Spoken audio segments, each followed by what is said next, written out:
Hello, everyone. It's Jaime from the Bet on Silver podcast. Today, you're listening to episode number 6, and I'm going to share my selling experience on the OfferUp app. If you don't know what the OfferUp app is, good for you. It is a selling platform that you can post your items for sale, and people in your area or neighborhood can just kind of pull up the app, see what's for sale, make you an offer, and you go meet and exchange. And you can also you go meet and exchange money for the item, but you can also ship, which I do not recommend. But we'll get into that for a little bit. So here we go. I want to give a shout out first to some of the movers and shakers on the Instagram social committee revolving around buying, selling, collecting, trading silver, at Aaron JR23, at Siren Silver, at Prado Standard, at Tonto Stackin, Tommy from Stackin NYC, at Mooney Tucker, at Gia. She has some really cool raffles going on right now. So does Siren. At No BS Bullion, at Pacific North Weight, at Cleveland Coins, at Stife D, that's Derek, at Ryan Jumpman, and at Rip City Computers. All those guys are solid. Once again, if you're new to the silver community on Instagram, any of those names that I mentioned are legit people to do business with, and I highly recommend you doing business with them. If you want a great experience for your first time buying, highly recommend dealing with some of those people that I just mentioned. I'll talk about them later on through the podcast, but first, let me go ahead and share my experience on OfferUp. So, OfferUp is hit or miss for me. In the beginning, I was selling coins. I was selling Aztec rounds. In the beginning, when I say the beginning, in the beginning of my coin and round collecting, I was actually doing okay. I put them for sale for $28, right? And I was buying them at like $17, $18 a piece. No, I wasn't. They were $10 over spot or over. Well, actually, there were more. They were $10 over spot. But I didn't do that. I wasn't trying to burn anybody. I just didn't know any better. When I first started collecting, I thought the spot price and the premiums went for all coins and rounds, not just certain mints. So, and when I was selling them, they were selling for $28, and I was like, okay, there's something good here. But I wasn't doing it on purpose. I wasn't trying to burn people on purpose. But if my thought was if they're going to buy something, if they're going to pay the price for it, they're going to pay the price for it. Because in my mind, not everybody's a coin collector. Somebody might just like Aztec calendars, and so if I happen to have a silver round of an Aztec calendar, they're going to pay for it what they're going to pay for it because they want it for their collection, not necessarily collecting silver. So, like I said in the beginning, I was doing okay, and then it kind of I started getting a lot of picky people, which, to their defense, they were right because my prices were high, and so I did this. I lowered them accordingly, right? Got back down to $16, $17. Selling silver bars, selling silver coins or silver rounds, $1 or $2 over spot. In most cases, taking a loss of what I paid for, because in the beginning I was buying silver and really didn't know what I was doing or what I liked, and so I don't want to say overpaying, but I was just buying from the wrong people, and that's the .com. And if you want to hear that, that was my last podcast episode 5 with the when I talk about it, the silver collecting's it's all about the hunt. I talk about the .com, buying from the .com. If you're buying from the .com, you're cheating. So go look up that podcast if you want me to elaborate on what I meant by I was doing it wrong by buying silver on the .com. So yeah, so people got more picky.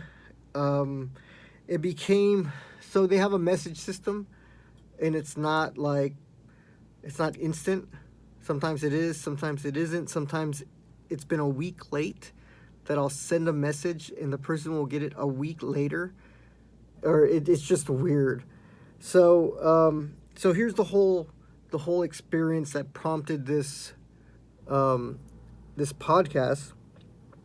So I'm selling. I've got about 5 different silver items on OfferUp, correct? And I I'm getting these responses. This lady is messaging me on all of my offers. Okay, so the first red flag that I should have realized was she had no profile picture. Okay, red flag number one. That's on me. Okay, well this is actually all on me. She had no profile picture. Okay, and through her messaging, there was a sense of urgency that just felt really weird with her. Okay, um, it was like she would ask me a question and I'd take more than a minute to respond, and right away it'd be hello, hello. She'd be messaging me back. So the from the start, the whole thing's feeling weird, right, in my gut. Okay, and then she starts asking, "Give me a price for all your silver that you have on here." And so I told her, "Well, I have, the offers. You've seen them. Just go and, just check out the other offers, check out the price, and there you go." And she messaged back and she goes, "No, just give me a number." Okay. So I give her a number and it comes out to about $300. And that was for everything I was selling on there. Okay. I go to her account again. She has no profile picture. The second red flag that I should have um, been really aware of was that she also had no sales, no profile picture, no history of sales or offers. So she hasn't sold anything. She hasn't bought anything, right? Um, so the lady texts back or messages back and says, "Okay, when can we meet?" So I'm like, "Hey, maybe she's not, maybe she's not the best communicator in the world, right? Maybe I'm just judging. She says she wants to meet. She likes the $300. Give it a shot, right?" So we meet up. She wants to meet up. I'm on my way to work. I'm going in the afternoon, and so I have her meet up at the bank at Wells Fargo. That's where I bank at. I go, "Let's meet up at Wells Fargo. I'll be in the lobby waiting," right? And she said, "Okay, I'm on my way." So I'm like, "Oh, all right, maybe she is legit. Maybe I am judging, right?" And so I'm in the bank and I'm telling I message her that I'm here, and she says she's on the opposite side of town. I'm on my way, but do you just want to do this tomorrow? I told her, "No, I'll wait. I gotta leave by a certain time, but no, if you're on your way, that's fine." So I wait about 30 minutes, and I'm looking at her profile picture, and so no picture, no sales, no buys, and then she's not verified, right? That's the third red flag. She's not verified. But the overall feeling, the overall gut feeling that I had in my stomach from her, I should have just ended that conversation a long time ago. That's on me, right? Because I don't know about you guys, when you feel something in your gut, for me, if I'm doing the right thing and trying to make the right choices, the gut will guide me to buyer beware or seller beware, right? So I should have listened to my gut. So she, it's been a while. It's been 30 minutes. I messaged her again, and she said she's still on the other side of town. Let's meet tomorrow. And by that time, I'm upset. I knew better. And I just I walk out of the bank and I start going to work. And then I get a message from her that says, I'll be at the bank tomorrow and I'll message you when I'm there." And then at that point, I just blocked her, right? So that's the horrible experience. But I'll tell you what, the thing that took away from me was the whole messaging back and forth throughout the whole day. It's just an A-whip. If your kids are listening, I'm not going to cuss, but it's just an A-whip. You can fill in the blank. It's just, oh my gosh, just the mental stress from dealing with this lady all day long and then waiting for her and then her not showing up and then knowing that, yeah, she probably wasn't going to show up. That was the horrible experience. Now, not everybody on OfferUp is like that. These are probably a couple kids playing around, screwing around, right? They probably were. They got me. Good job, kids. You know what? I'd rather you be screwing around on OfferUp and not hurting anybody than out there and breaking the law and doing drugs or whatever. So, whatever. Okay. So, but there are some good experiences. I just had two in the past couple of days. One of the guys I just met, his name was Ray. Just met him, just sold him a Noah's Ark. Not a coin collector, but his mom likes Noah's Ark. That's what I'm talking about. You know, the people like that. They're not coin collectors, but they'll pay for something that the theme that they like. She likes Noah's Ark. She saw the coin. She bought it. Another person that I just bought from, and he's actually on Instagram now. His name is at JCConnor86.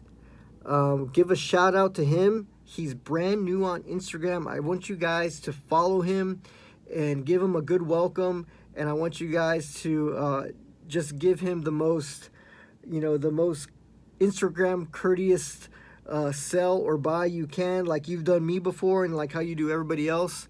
I'm encouraging him to buy from one of you guys, one of the solid people that I know. Once again, his name is at JCConnor86. Go follow him. And JC, if you're listening, I'm going to go over it one more time, then I'm going to get out of here. I'm past the 10-minute mark. If you're listening, at AaronJR23, at Siren Silver, at Prado Standard, at Tonto Stacking, at Stacking NYC, at Mooney Tucker, at Gia, at No BS Bullion, at Pacific Northweight, at Cleveland Coins, at Stife.D, that's Derek, at Ryan Jumpman, and at Rip City Computers. All those guys are legit. Go get your first buy, buddy, from one of those people, and I will catch you on episode 7 coming up. Once again, I'm Jaime from the Bet on Silver podcast. Talk to you later, guys.